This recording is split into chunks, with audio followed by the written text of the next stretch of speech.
Ranjana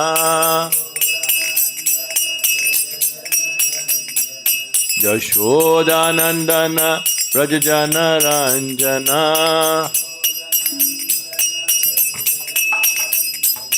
Yamunatira Vanachari Yamunatira Vanachari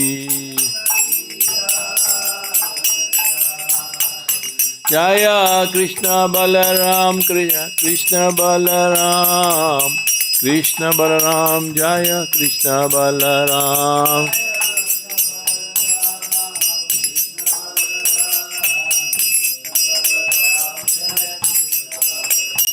Jaya Gauranitai Gauranitai Gauranitai Jaya Gauranitai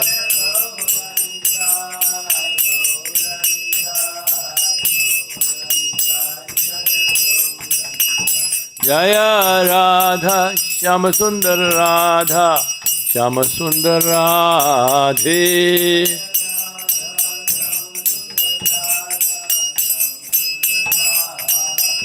Jaya Lalita Vishakha Lalita Vishakha Lalita Vishakha Jaya Lalita Vishakha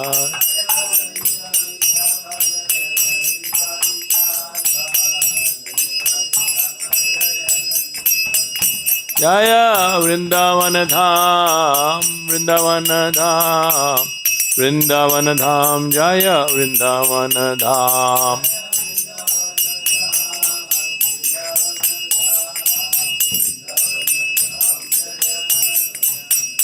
Jaya Jaya Prabhupada Prabhupada Prabhupada Prabhupada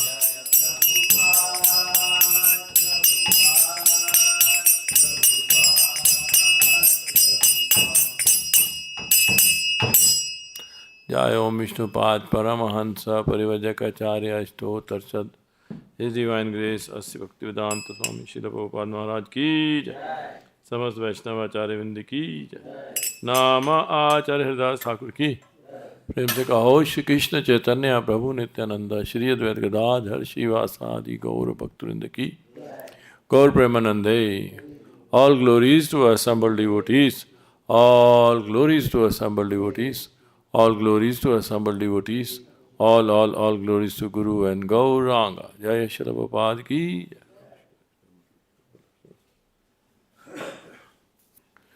आगे आगे आ जाइए आप क्योंकि आगे कोई नहीं आएंगे आज मुझे लगता नहीं है ज़्यादा लोग आएंगे आगे आ जाइए प्लीज़ चेयर्स आगे कर लेंगे यहाँ तक आ जाओ बहुत दूर रहेंगे तो आइए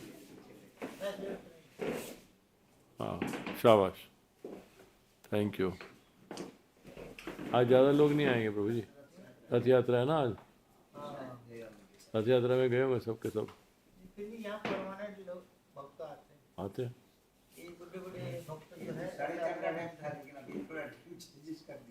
ज्यादा उम्र वाले यंग कम आते हैं ओम नमो भगवते वासुदेवाय ओम नमो भगवते वासुदेवाय ओम नमो भगवते वासुदेवाय आप प्रभु जी आगे आ जाइए आगे आइए ये सीट खाली है आगे नहीं आओगे हाँ आज जो है श्लोक संख्या 2 और चैप्टर 2 गीता का सार श्लोक संख्या 60 है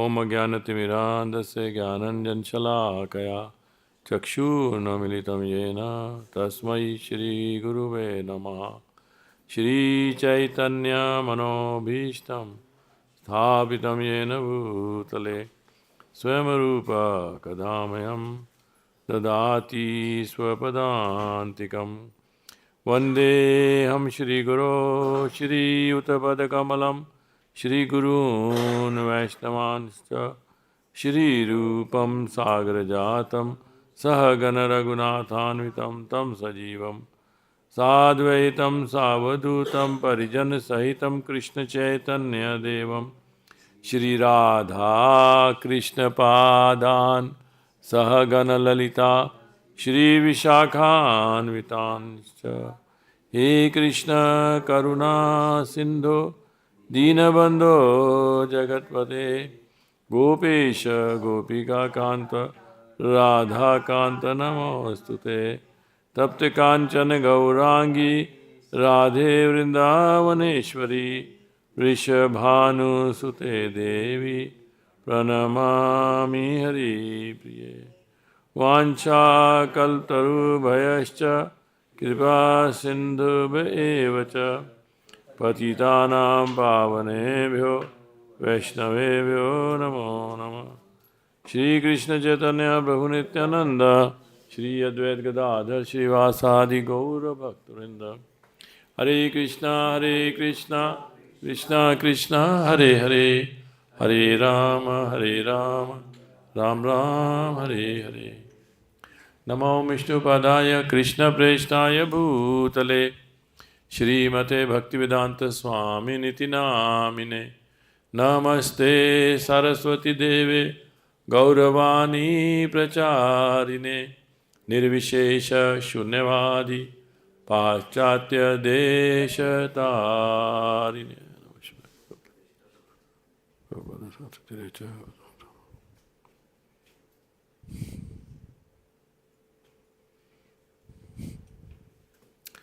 हरे कृष्णा। तो इस तरह से है 60 श्लोक जो है। Thank you. 60 श्लोक जो है वो इस तरह से है। यततो हयपि कौन्तेय पुरुषस्य विपश्चितः इंद्रियाणि प्रमार्थिनी हरन्ति प्रसभं मनः। यततो हयपि कौन्तेय पुरुषस्य विपश्चितः इंद्रियाणि प्रमाथिनी हरन्ति प्रसभं मनः। यततो हयपि कौन्तेय पुरुषस्य विपश्चितः इंद्रियाणि प्रमाथानि इंद्रियाणि प्रमाथिनी हरन्ति प्रसभं मनः। यततो ह्यपि कौन्तेय पुरुषस्य विपश्चितः इंद्रियाणि प्रमाथीनि हरन्ति प्रसभं मनः। यततो ह्यपि कौन्तेय पुरुषस्य विपश्चितः इंद्रियाणि प्रमाथीनि हरन्ति प्रसभं मनः। यततो ह्यपि कौन्तेय पुरुषस्य विपश्चितः इंद्रियाणि प्रमाथिनी हरन्ति प्रसभं मनः। यततो ह्यपि कौन्तेय पुरुषस्य विपश्चितः इंद्रियाणि प्रमाथीनि हरन्ति प्रसभं मनः। Thank you. तो इस तरह से है शब्दार्थ। यततः प्रयत्न करते हुए ही निश्चय ही अपि के बावजूद कौन्तेय हे कुंती पुत्र पुरुषस्य मनुष्य की विपश्चितः विवेक से युक्त, इंद्रियानी, इंद्रियां, प्रमाथिनी, उत्तेजित, हरंती, फेंकती हैं, प्रसभम, बल से, मनः, मन को। हे अर्जुन, इंद्रियां इतनी प्रबल तथा वेगवान हैं कि वे उस विवेकी पुरुष के मन को भी बलपूर्वक हर लेती हैं जो उन्हें वश में करने का प्रयत्न करता है। आप दोहरा सकते हैं पीछे। हे अर्जुन, इंद्रियां इतनी प्रबल तथा वेगवान हैं कि वे उस विवेकी पुरुष के मन को भी बलपूर्वक हर लेती हैं जो उन्हें वश में करने का प्रयत्न करता है। तात्पर्य: अनेक विद्वान ऋषि, दार्शनिक तथा अध्यात्मवादी इंद्रियों को वश में करने का प्रयत्न करते हैं, किंतु उनमें से बड़ा भी कभी कभी विचलित मन के कारण इंद्रिय भोग का लक्ष्य बन जाता है। यहाँ तक कि विश्वामित्र जैसे महर्षि तथा पूर्ण योगी को भी मेनका के साथ विषय भोग में प्रवृत्त होना पड़ा, यद्यपि वे इंद्रिय निग्रह के लिए कठिन तपस्या तथा योग कर रहे थे। विश्व इतिहास में इसी तरह के अनेक दृष्टांत हैं। अतः पूर्णतया कृष्ण भावना भावित हुए बिना मन तथा इंद्रियों को वश में कर सकना अत्यंत कठिन है। मन को कृष्ण में लगाए बिना मनुष्य ऐसे भौतिक कार्यों को बंद नहीं कर सकता। परम साधु तथा भक्त यामुनाचार्य ने एक व्यवहारिक उदाहरण प्रस्तुत किया है। वे कहते हैं, यदवदि मम चेतः कृष्ण पदारविंदे नव नव रस धाम अद्युतम रंतुम आसीत तद्वदि बत नारी संगमे स्मर्यमाने भवती मुख विकारा सुष्ठु निष्ठीवनम च। जब से मेरा मन भगवान कृष्ण के चरण चिन्हों की सेवा में लग गया है और जब से मैं नित्य नव दिव्य रस का अनुभव करता रहा हूँ, तब से स्त्री प्रसंग का विचार आते ही मेरा मन उधर से फिर जाता है और मैं ऐसे विचार पर थू थू करता हूँ। कृष्ण भावना भावित अमृत इतना दिव्य सुंदर वस्तु है कि इसके प्रभाव से भौतिक भोग स्वतः निरस हो जाता है। यह वैसा है जैसे कोई भूखा मनुष्य प्रचुर मात्रा में पुष्टिदायक भोजन करके अपनी भूख मिटा ले। महाराज अम्बरीश की भी परम योगी दुर्वासा मुनि पर इसलिए विजय पा सके क्योंकि उनका मन निरंतर कृष्ण भावनामृत में लगा रहता था। स वै मना कृष्ण पदार विंदयो वर्चासी वैकुंठ गुणानुवर्तन्ते गुणानुवर्णने। यस, तो आप जानती हैं कि ये जो श्लोक है भगवान बोल रहे हैं, क्योंकि अर्जुन ने एक प्रश्न किया है। आपको याद है कौन सा प्रश्न किया है? आप तो रोज आते हैं क्लास में। हाँ, मनुष्य को पद से पथभ्रष्ट कर देती है, इसका क्या उपाय? हाँ, नहीं, अर्जुन ने प्रश्न किया है। अर्जुन ने कहा, हे कृष्ण, अध्यात्म में लीन चेतना वाले व्यक्ति स्थित प्रज्ञ के क्या लक्षण है? ये उसका प्रश्न है 54वें श्लोक में। 54वें। हाँ, स्थित प्रज्ञ से का भाषा, समाधि से केशवा। वे कैसे बोलता है तथा उसकी भाषा क्या है, वह किस तरह बैठता और चलता है, ये उसके प्रश्न थे। ये अर्जुन ने पूछा भगवान से, तो वही उत्तर दे रहे हैं विस्तार से। भगवान इसका उत्तर विस्तार से दे रहे हैं। दिखने में तो छोटा सा प्रश्न है ना, लेकिन बहुत उस विस्तार से उत्तर दे रहे हैं क्योंकि इंपॉर्टेंट है ये। पहचानना कौन व्यक्ति स्थित प्रज्ञ है, ये जरूरी है। जैसे प्रभुपाद जी उदाहरण देते हैं कि आप डॉक्टर की पहचान करोगे तभी तो, नहीं तो डॉक्टर के वेश से थोड़ा हम पहचान कर सकते हैं कि जिसने सफ़ेद कोट डाला हुआ है या स्टेथोस्कोप लटकाया हुआ है, उससे थोड़ा पहचान कर सकते हो। डॉक्टर के लक्षण जो हैं कि वो इलाज कर सकता है कि नहीं, रोगी को पहचान सकता है नहीं कि पहचान सकता है ना। तो ये है डॉक्टर की पहचान। इसी तरह से विद्वान की पहचान क्या है। तो इसी तरह से अर्जुन पूछ रहा है कि जो अध्यात्म में बड़ा चढ़ा है उसकी पहचान क्या है। उसका बड़ा जेन्युइन क्वेश्चन है ना, कि कैसे पहचाने वो कैसे बोलता है, कैसे बैठता है, क्या भाषा बोलता है, वो कैसे चलता है, ये प्रश्न पूछ रहे हैं। तो भगवान इसका बहुत विस्तार से उत्तर दे रहे हैं। और आज के श्लोक में क्या कह रहे हैं, आज के श्लोक में कह रहे हैं, उन्होंने बोला, पीछे बताया कि कैसे जो है, जो मन है वो मन बड़ा ही हठी है, मन बहुत हठी है।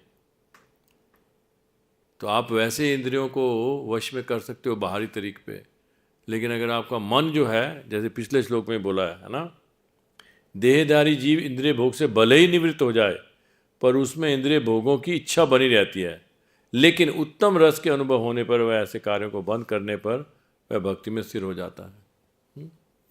इंद्रियों को वैसे हम रोक सकते हैं, इसलिए क्योंकि अच्छा नहीं है। जैसे मान लो, उदाहरण देते हैं प्रभुपाद जी भी, जैसे किसी को डायबिटीज़ हो गई, तो डॉक्टर ने बताया कि भाई डायबिटीज़ जो है इसमें आपको शुगर नहीं खानी, ये आपके लिए जहर है, तो नहीं खाता वो, क्योंकि वो कहते हैं डॉक्टर ने कहा है और मैं और बीमार नहीं होना चाहता। लेकिन उसका मन नहीं जाता, मन करता रहा, दबाता है मन को दबाता है वो। मीठी चीज़ें खाने हैं तो प्रभुपाद जी यही समझा रहे हैं कि जब तक, है ना, तो ऐसे प्रतिबंध तभी तक ठीक है जब तक कृष्ण भावनामृत में रुचि जागृत नहीं हो जाती। और जब वास्तव में रुचि जग जाती है तो मनुष्य स्वतः ऐसी वस्तुओं के प्रति अरुचि उत्पन्न हो जाता है ना। तो जब उसको जो मीठी चीज़ है उससे भी कोई मीठी चीज़ मिल जाए तो फिर उसको मीठा अच्छा लगेगा, है ना। तो नींद आ रही है। हरे कृष्णा, नहीं समझ आ रही बातें? आपको समझ नहीं आ रही है?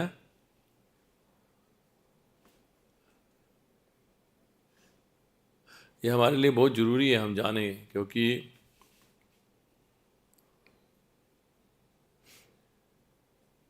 मन जीता जग जीता, मन जीता जग जीता। तो मन को वश में करना बहुत ज़रूरी है। उसी के बारे में भगवान यहाँ पे बहुत खोल के बता रहे हैं इस चीज़ को, कि इंद्रियां इतनी प्रबल हैं, इतनी, जो उनको वश में करने का प्रयास कर रहा है, कठिन तपस्या कर रहा है। जैसे विश्वामित्र का उदाहरण दिया, विश्वामित्र क्या तपस्या कर रहे थे, आप सुन के भी हैरान हो जाओगे। वो गर्मी के दिनों में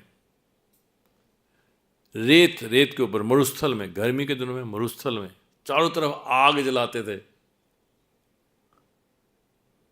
और उसके बीच में बैठ के बिना कुछ खाए पिए ध्यान करने का प्रयास करते थे, ध्यान करते थे।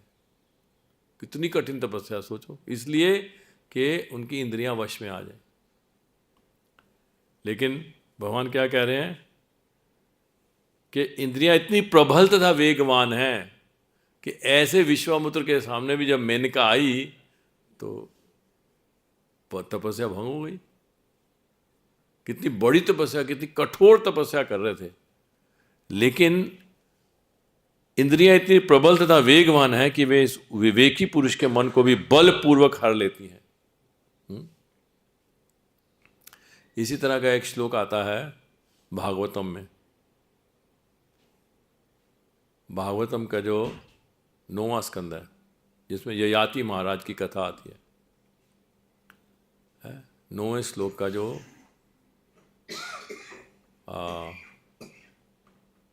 17वां अध्याय है, 19वां श्लोक उसका, जिसमें कहा है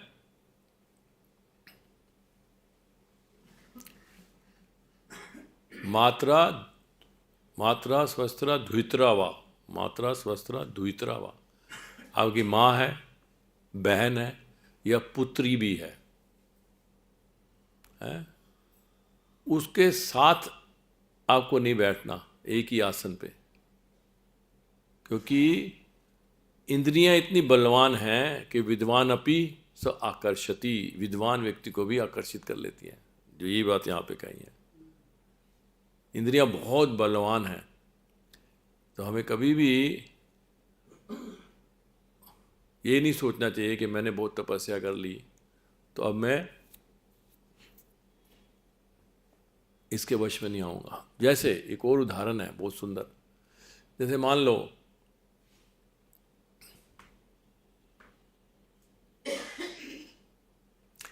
मक्खन है, मक्खन आपने उसको फ्रीज़र में रख दिया। फ्रीज़र में रखा 1 दिन 2 दिन नहीं, 1 साल फ्रीज़र में पड़ा रहा, फ्रीज़र में। और जब आपने निकाला तो मक्खन नहीं पत्थर हो गया था, पत्थर। उसको किसी के ऊपर फेंको तो बिल्कुल पत्थर की तरह उसको चोट लगाएगा वो। लेकिन जैसे ही उस मक्खन को आपने आग के ऊपर रखा, पिघल गया। जो उसका कठोरपन था खत्म। तो यही यहाँ पे बताया कि कितना कठोर तपस्या की विश्वामित्र ने, लेकिन जब मेनका आई तो कठोरता खत्म, है ना।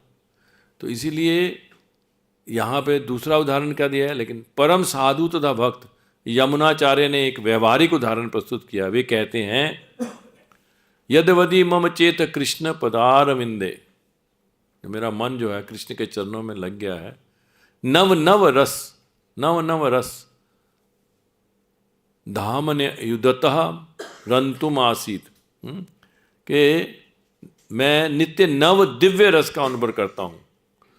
और जब तदवदिवत नारी संगमे स्मरे माने, जब नारी संग का स्मरण होता है कि नारी संग का, तो क्या लगता है मुझे कि ऐसे विचार पर थू थू करता हूँ। जैसे किसी को मान लो आप प्रसाद ले रहे हो तो कोई आपसे बात करे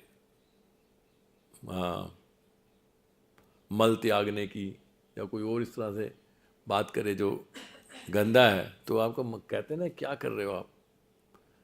तो इसी तरह से जिसको भगवान के दिव्य रस का आस्वादन होता है, उसके लिए ये गंदी बात है। वो उसको लगता है क्यों ऐसी गंदी बातें क्यों कर रहा है, मतलब जिससे मतलब इतना मैं तो रस ले रहा हूँ भगवान का, तो ये नीरस बातें क्यों कर रहा है।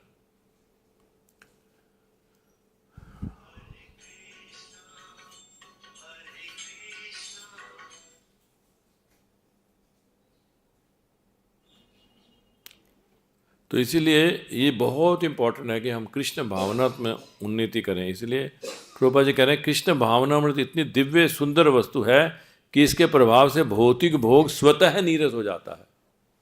तो हमारा एम होना चाहिए कि कैसे हम कृष्ण भावनामृत को हम उन्नत हों, उसको बढ़ाएं, वो चीज़ें बढ़ाएं, जप को बढ़ाएं और सेवा को बढ़ाएं। तो ये चीज़ें अपने आप नीरस हो जाएंगी। फिर जब हमें टेस्ट आएगा, हायर टेस्ट आएगा, पिछले श्लोक में ये बोला है। और नहीं, अगर ये नहीं करते आप, तो आप जितना भी अपना प्रयास करते रहो, आप सक्सेसफुल नहीं होगे उसमें।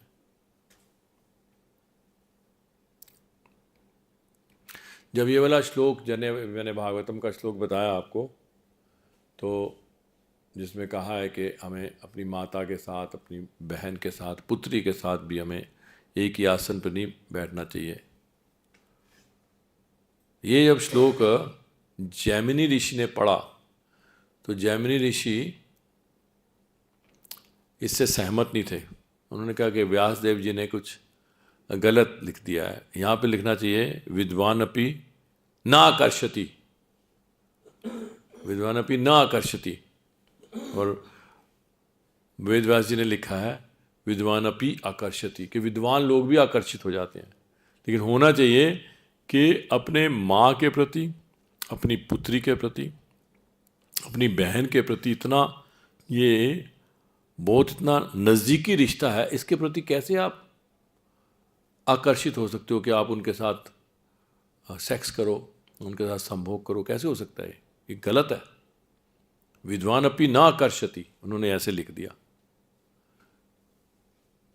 और वो अपनी कुटिया में बैठे हैं जैमिनी ऋषि जंगल में, तो ऐसा संजोग बनता है कि एक लड़की जो उनकी पुत्री की उम्र की है, जवान, जैमिनी ऋषि बूढ़े हैं, उनकी जो वो लड़की आती है वो उनकी बेटी की एज की है।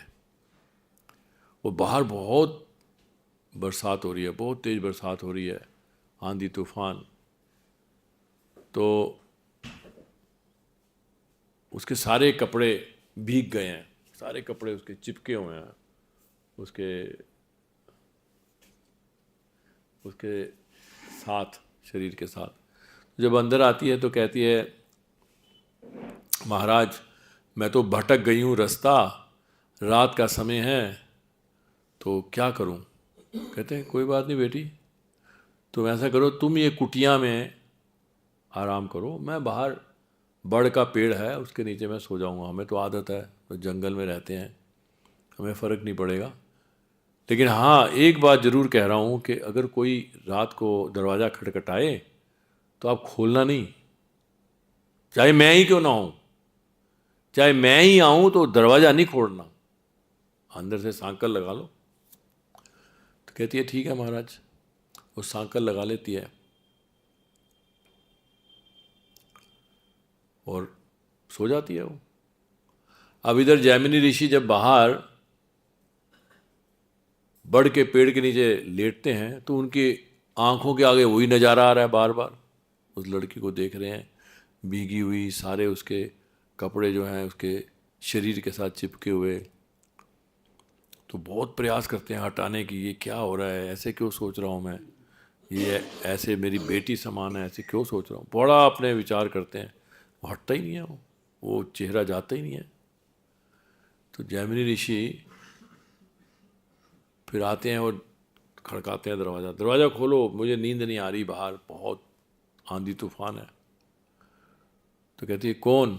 मैं हूँ जैमिनी ऋषि, मेरी तो कुटिया है ये। तो कहते हैं लेकिन महाराज आपने तो मना किया था और कहा था अगर मैं भी आऊँ तभी भी सांकल मत खोलना। नहीं, सांकल खोलो, मैंने मना किया था तो मैं ही तो कह रहा हूँ खोलो, उस बात को मत मानो, मेरी बात को मानो। कहते नहीं मैं तो नहीं खोलूँगी, सांकल नहीं खोलूँगी मैं। अब जैमिनी ऋषि इतने ज़्यादा कामातुर हो जाते हैं कि ऊपर जो उनकी छत होती है झोपड़ी, उस छत को फाड़ के नीचे आ जाते हैं कमरे में। और ये लड़की जो है सांकल खोल के भागती है जंगल की तरफ। और जैमिनी ऋषि, इतनी लंबी लंबी उनकी सफ़ेद दाढ़ी है, वो भाग रहे हैं पीछे, उसके पीछे भाग रहे हैं। और भागते भागते उसको पकड़ ही लेते हैं, उसका हाथ पकड़ के ऐसे उसको एम्ब्रेस करना चाहते हैं उसको। जैसे ही ऐसे करते हैं, देखते हैं तो वो क्या है, लड़की नहीं है, वो तो वेद व्यास जी है। वेद व्यास जी ने उनको सिद्धि प्राप्त थी, उन्होंने रूप बदल लिया। वेद व्यास जी को बहुत सिद्धियाँ प्राप्त थी, उन्होंने एक औरत का रूप बना लिया, सुंदर औरत का। वो वेद व्यास जी हैं जिनके लिए वो कह रहा था कि एक गलत लिख दिया है। तो रंगे हाथ पकड़ेंगे, अब इससे बड़ा क्या होगा। समझ आ गई उनको। तो कहने का तात्पर्य यह है कि जब तक हमें कोई हायर टेस्ट नहीं मिलता, इस संसार में ये सबसे बड़ा टेस्ट यही है। इस संसार के लोगों को इसके आगे कुछ पता ही नहीं है, इसके आगे कुछ पता नहीं है संसार में ना, जो भौतिक संसार है। आध्यात्मिक संसार में जब तक हम नहीं एंटर करते और भगवान का थोड़ा सा भी, जैसे यहाँ बता रहे हैं कि जब से मेरा मन भगवान कृष्ण के चरणार विंदों की सेवा में लग गया है, जब तक ये स्टेज नहीं आती, और जब से मैं नित्य नव दिव्य रस का अनुभव करता रहा हूँ, तब से स्त्री प्रसंग का विचार आते ही मेरा मन उधर से फिर जाता है और मैं ऐसे विचार पर थू थू करता हूँ। तब तक नहीं होगा ये, जब तक हमारा मन जो है भगवान की सेवा में नहीं लगा। इसीलिए भगवान जो है ये वाला श्लोक बोल रहे हैं कि आपके विवेक से युक्त हो जाए, है ना। विपश्चिता, विपश्चिता मतलब विवेक से युक्त है, वो उसको पता है सब कुछ। फिर भी जब अगर इंद्रियां अगर उत्तेजित हो गई हैं तो फिर क्या है, बल से ये उस विवेकी पुरुष के मन को भी बलपूर्वक हर लेती हैं। बल से मतलब प्रसभम, प्रसभम बल से। वो विवेकी है, विपश्चिता है वो, लेकिन फिर कि उसके मन को बलपूर्वक हर लेती हैं। ये इतनी वेगवान है, इतनी बलवान है इंद्रियां।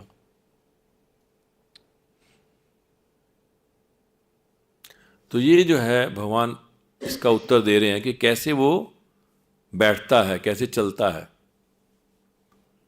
ना, वह कैसे बोलता है, तो उसकी भाषा क्या है। फिर कह रहे हैं वह किस तरह बैठता और चलता है। किस तरह बैठता और चलता है मतलब कैसे अपनी इंद्रियों को वो इस्तेमाल करता है। जैसे पहले उदाहरण दिया कछुआ का, कि कछुआ जो है जब चाहता है वो अपने पैरों को बाहर निकालता है, जब चाहता है पैरों को अंदर कर लेता है। इसी तरह से जो स्थित प्रज्ञ है वो जब चाहता है तो इंद्रियों को यूज करता है ना। जिस प्रकार कछुआ अपने अंगों को संकुचित करके खोल के भीतर कर लेता है, उसी तरह जो मनुष्य अपनी इंद्रियों को इंद्रियों विषयों से खींच लेता है वह पूर्ण चेतना में दृढ़ता पूर्वक स्थिर होता है।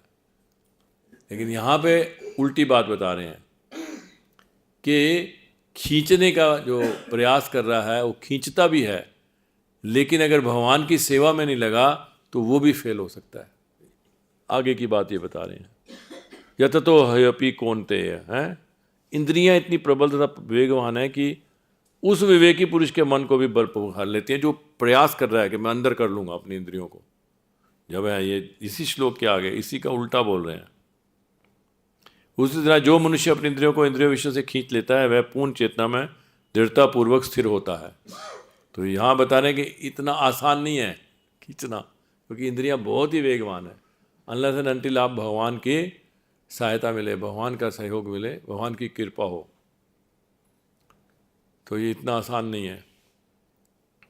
तो इसीलिए जो है हमें कृष्ण भावनामृत में, अतः पूर्णतः कृष्ण भावना भावित हुए बिना मन तथा इंद्रियों को वश में कर सकना अत्यंत कठिन है। अत्यंत कठिन है, सिर्फ कठिन ही नहीं बोला प्रभुपाद जी ने, प्रभुपाद जी कह रहे हैं अत्यंत कठिन है। तो इसीलिए हमें अपनी जो है दिनचर्या में कृष्ण भावना को बढ़ाने का प्रयास करना है। पूर्ण कृष्ण भावना, पूर्णतया कृष्ण भावना भावित। पूर्णतया कृष्ण भावना भावित का मतलब क्या है कि हम हर जगह देखें कृष्ण को, हर जगह उनकी प्रेजेंस महसूस करें। कृष्ण कॉन्शियसनेस का मतलब ही है कि हम कृष्ण के प्रति कॉन्शियस हों। अभी कॉन्शियस नहीं है हम कृष्ण के प्रति कॉन्शियस नहीं है। इसी कारण से हम लोग ऐसा सोचते हैं, तभी हमारे भौतिक विचार आते हैं।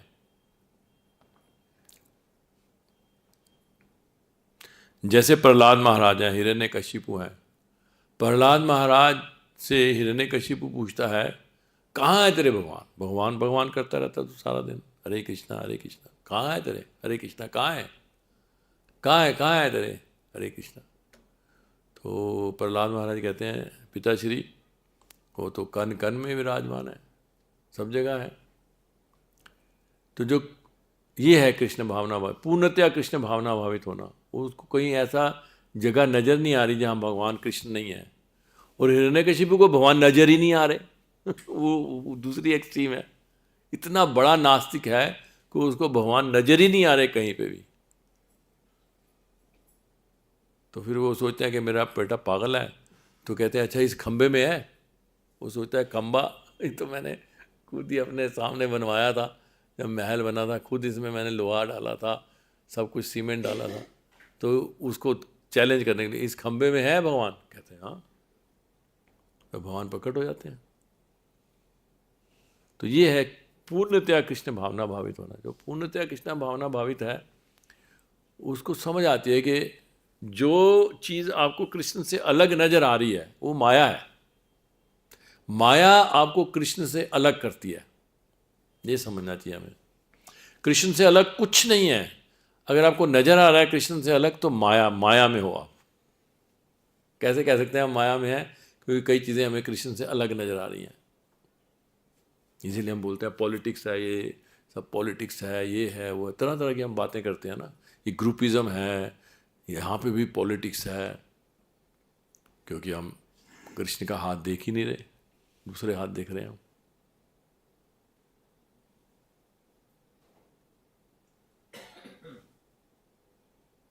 तो इसीलिए जब तक हम ये पूर्णतया कृष्ण भावना भावित नहीं होते, मतलब हम अच्छी तरह से इसको समझते हैं, मेटीरियल नेचर, स्पिरिचुअल नेचर दोनों ही अहम सर्वस्य प्रभवो मत्ता सर्वम प्रवर्तते, आध्यात्मिक शक्ति है या भौतिक शक्ति है, सब भगवान के ही अंदर है। ऐसा कुछ भी नहीं है जो भगवान से अलग है। भगवान की माया जैसे जैसे उदाहरण के लिए, जैसे मरुस्थल है, मरुस्थल, मरुस्थल में आपको पानी नजर आता है। मरुस्थल में तो पानी होता ही नहीं है। मरुस्थल समझ, रेगिस्तान, डेजर्ट, डेजर्ट, उसमें तो पानी होता ही नहीं है, सब जानते हैं, लेकिन नजर आता है आपको, दूर नजर आता है। मरुस्थल में पानी नजर आता है ना। हरे कृष्णा, नहीं समझ आया क्या? शाबाश शाबाश, मिराज भी बोलते हैं, वेरी गुड, वेरी गुड। तो वो नजर क्यों आता है पता है आपको? क्यों नजर आता है पानी? है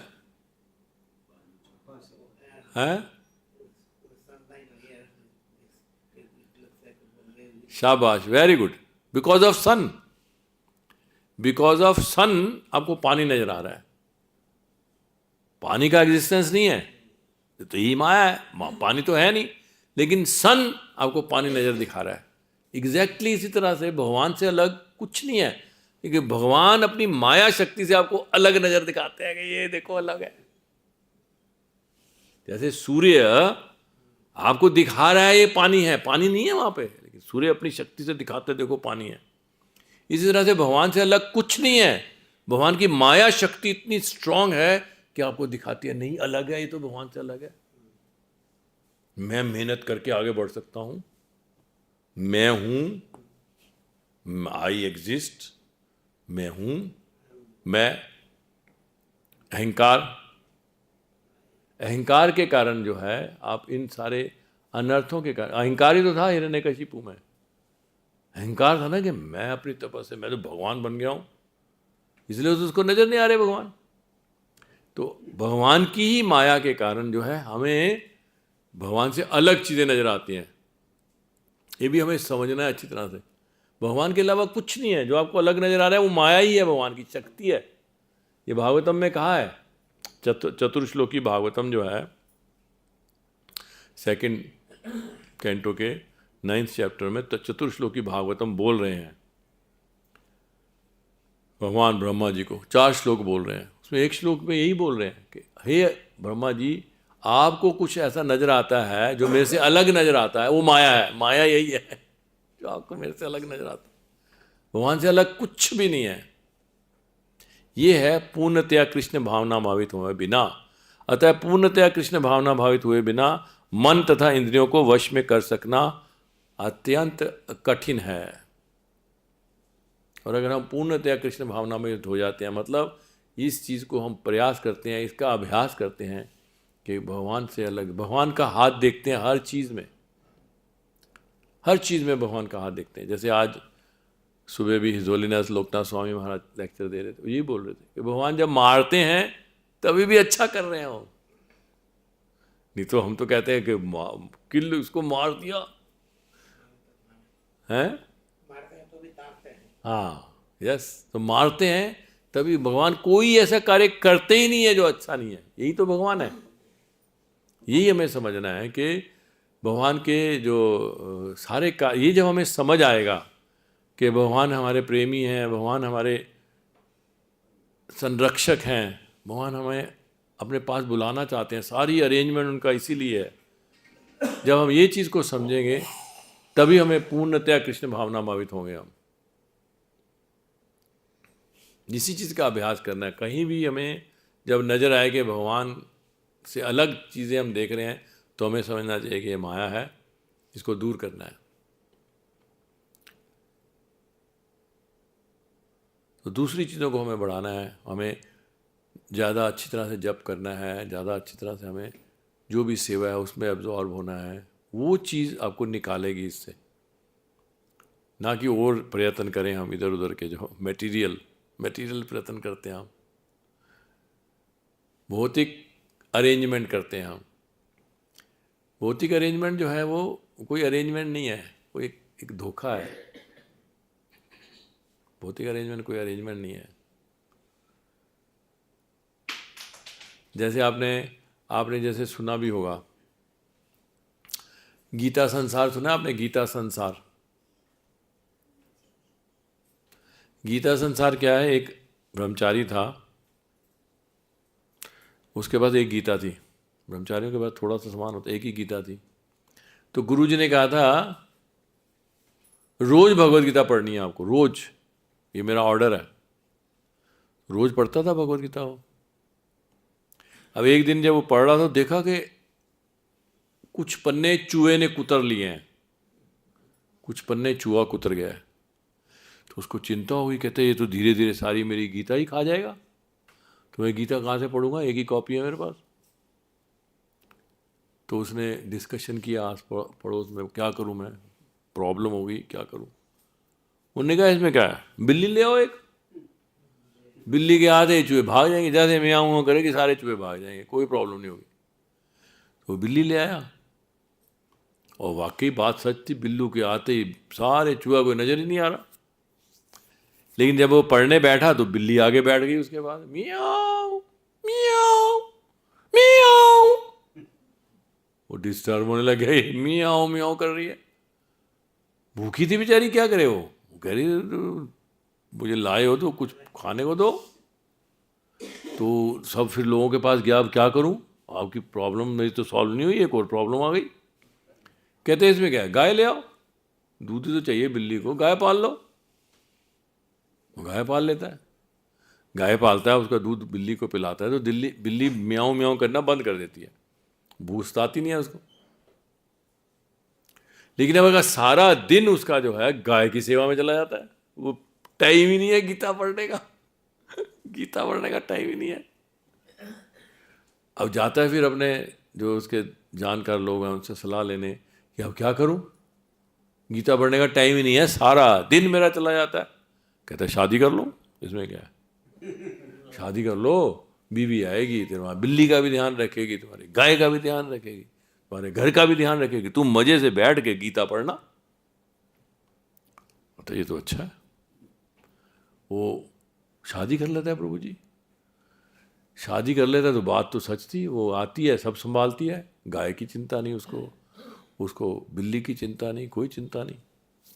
लेकिन जैसे ही पढ़ने बैठता तो खुद आगे बैठ जाती है वो, उसकी पत्नी जो है वो लिस्ट देती है, कहती है ये चीज़ें नहीं है घर में, जरा लेके आओ, घर में ये नहीं है और मुझे भी ये चीज़ें चाहिए अपने लिए।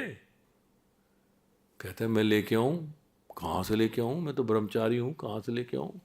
अच्छा तो शादी क्यों की, फिर शादी करके लाए हो तो मेरी जरूरतें कौन पूरी करेगा।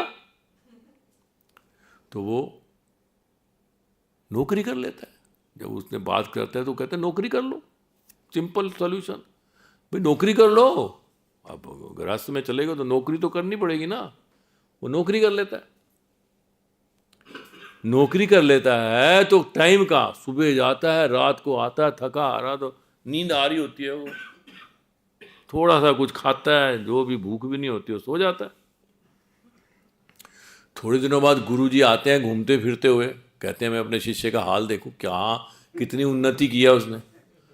जब आके देखते हैं तो घर है, बिल्ली, गाय, एक औरत भी है। तो शिष्य कहाँ है, शिष्य जी गए हुए हैं जी। तो शिष्य जब शाम को आते हैं कहते हैं ये क्या है, मैं तो तुझे गीता दे के गया था सिर्फ। कहते हैं महाराज ये गीता संसार है। तो हमारी जो मटेरियल प्रॉब्लम्स हैं उनका मटेरियल सोल्यूशन ढूंढेंगे। मटेरियल प्रॉब्लम्स का जो मटेरियल सोल्यूशन है वो अपने आप में एक प्रॉब्लम है, ये सच बात है, सच 101% सच है। कोई भी आप सोल्यूशन ले लो, हमें लगता है कि सोल्यूशन आ गया हमारा। जैसे श्रील प्रभुपाद जी समझाते थे कि आपके यहाँ भार रखा हुआ है, इस कंधे पे भार रखा है, और आपका कंधा दुखना शुरू हो गया, अरे बहुत दुख रहा है, तो किसी व्यक्ति ने कहा भैया इस कंधे पे रख लो, तो बहुत रिलीफ मिल गया, थैंक यू बहुत रिलीफ। अभी भैया तेरी जो शरीर पे भार है अभी वो दुखना शुरू हो जाएगा। तो मटेरियल वर्ल्ड ऐसा बना हुआ है कि अब मटेरियल वर्ल्ड में आप ये अरेंजमेंट्स नहीं कर सकते। मटेरियल वर्ल्ड से तो निकलना का तरीका सोचना चाहिए हमें। मटेरियल वर्ल्ड कोई, इसलिए भक्ति सिद्धांत महाराज कहते थे this world is not fit for a gentleman. और भक्ति सिद्धांत महाराज कहा करते थे कि this is like a toilet, you should not spend more time than required in a toilet. It's like a toilet, the whole world is like a toilet. जल्दी से जल्दी भागो, काम खत्म करके भागो यहां से।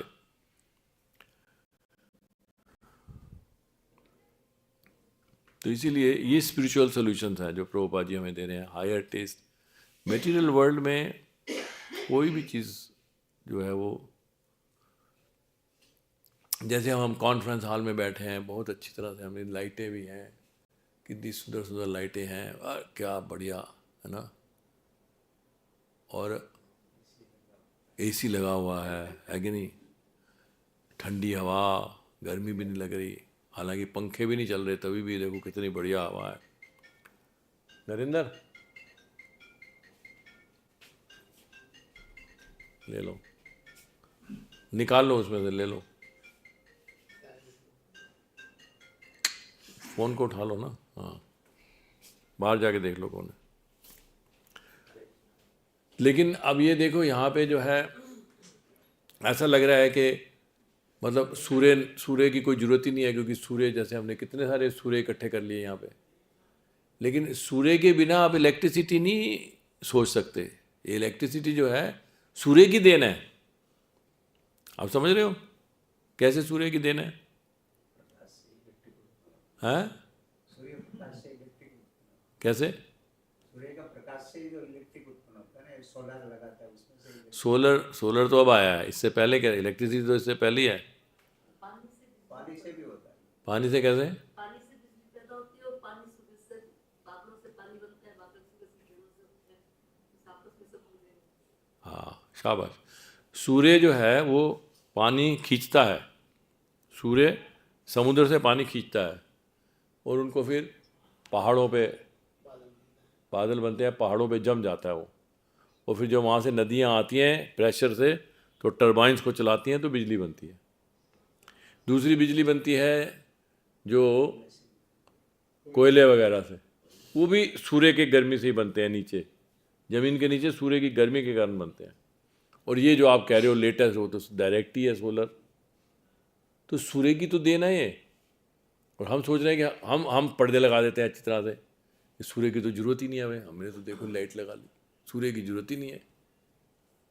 इसी तरह से सब कुछ भगवान के ऊपर निर्भर है, और हम सोचते हैं कि नहीं भगवान की तो ज़रूरत ही नहीं है, सब कुछ तो है हमारे पास। और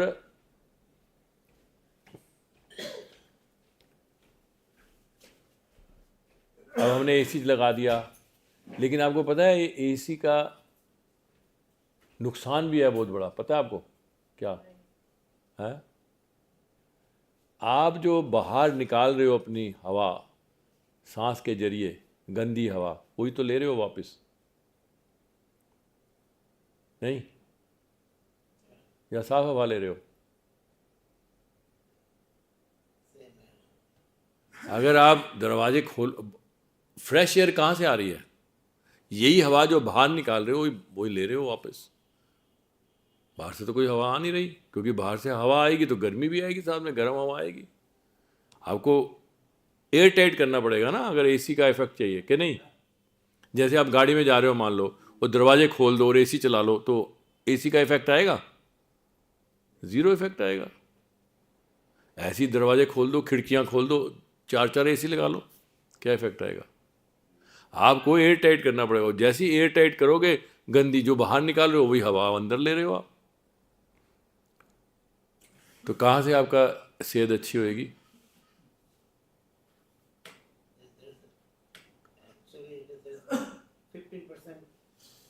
extra intake takes place through this. Whatever 15% less ही है ना, मतलब बहुत जो भी है, चलो मान लिया, वो कहते हैं जी आजकल ये करते हैं, वो ऐसे बोलते हैं, बट लेस ही है ना, कहने का मतलब ये है। तो कोई भी, मेरा कहने का जो तात्पर्य है, कोई भी मटेरियल अरेंजमेंट आपका परफेक्ट नहीं है, वो अपने आप में उसकी प्रॉब्लम्स हैं, अपने आप में। तो इसीलिए सबसे अच्छा यही है simple living high thinking, simple living high thinking. विचारों को ऊंचा करो जितना करना है, और लाइफ का क्या है, लाइफ तो गुजर ही जाएगी। लेकिन आजकल क्या है, high living simple thinking. Bhagavad Gita क्या, हम नहीं पढ़ते भगवत गीता। भगवत गीता पढ़ने से क्या होगा? मैं IAS बनना चाहता हूँ, मैं डॉक्टर बनना चाहता हूँ, ये भी गीता मेरे को सहायता करेगी? IAS के मैं इंटरव्यू में जाऊँगा तो कोई मेरे से भगवत गीता के श्लोक पूछेंगे, या मैं किसी पार्टी में जा रहा हूँ और मुझे भगवत गीता के श्लोक आते हैं तो मेरे को क्या इज्जत देंगे? कोई इज्जत तो मुझे मिलेगी बाकी चीज़ों से। कितना पैसा है मेरे पास, कितनी नॉलेज है, कितना मेरा स्टेटस है सोसाइटी में, आप कैसी बातें करते हो भगवत गीता?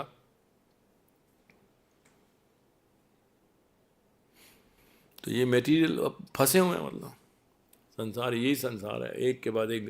जैसे सिल्क वॉर्म होता है, अपने मुंह से ही निकालता है धागा, उसका सलाइवा होता है, वही उसको लपेट लेता है, मार देता है उसको। ऐसे हम भी अपने ही मुसीबतों में, अपने ही सॉल्यूशंस में फंस गए हैं, निकल नहीं पाते। एनीवे, आप लोगों का बहुत बहुत बहुत धन्यवाद, आपने बहुत ध्यानपूर्वक सुना। तो किसी का कोई प्रश्न या कोई कमेंट है तो बोलिए, थोड़ा सा समय है।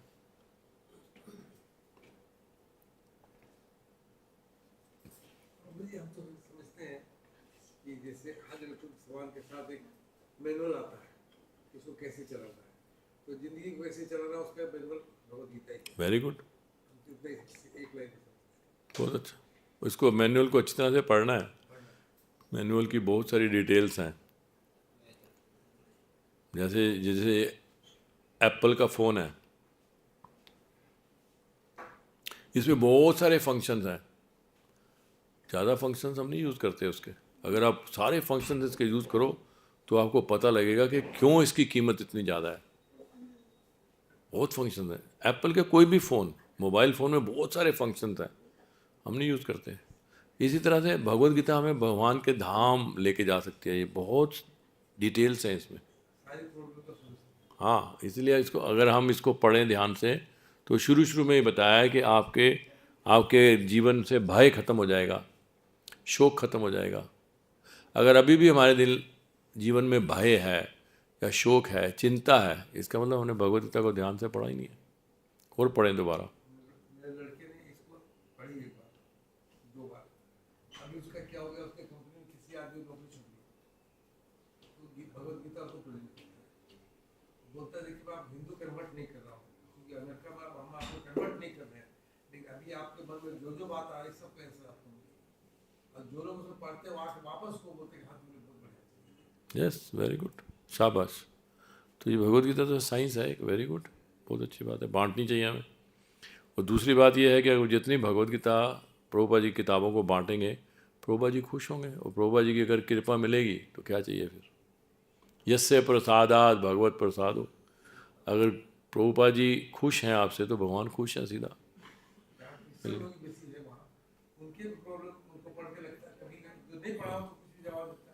फिलॉसफी है ना ये, तो फिलॉसफी सबके ऊपर लागू होती है।